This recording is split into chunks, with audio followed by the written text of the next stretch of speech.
وفاة الدكتور أحمد عمر هاشم وتشييع الجنازة من الجامع الأزهر ظهر اليوم. السلام عليكم ورحمة الله وبركاته، ازيكم عاملين ايه؟ بتكونوا بخير. اليوم الثلاثاء 7 أكتوبر 2025 جيتلكم بالخبر المؤسف ده من موقع اليوم السابع.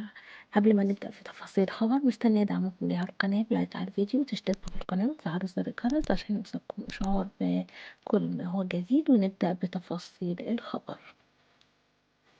توفي الدكتور أحمد عمر هاشم عضو هيئة كبار العلماء بالأزهر الشريف، ونشرت صفحته الرسمية على موقع التواصل الاجتماعي: ننعى إلى العالم العربي والإسلامي وإحباء وتلاميذه وفي فقدنا الحبيب الإمام الشريف دكتور أحمد عمر هاشم. نسأل الله أن يبدله دارا خيرا من داره وأهلا خيرا من أهله، وأن يجعل الجنة مثواه، وأن يلهمنا وإياكم الصبر والاحتساب.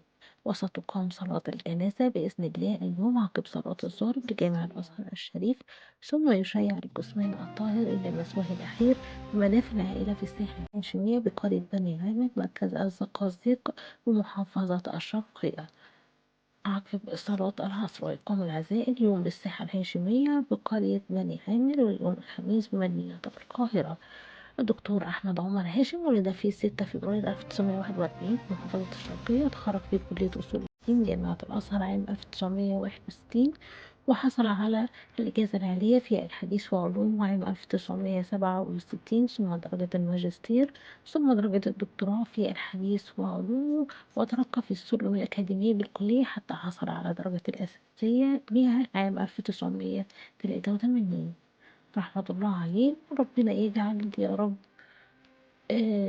العلم اللي هو علمه لينا كلنا في ميزان حسناته.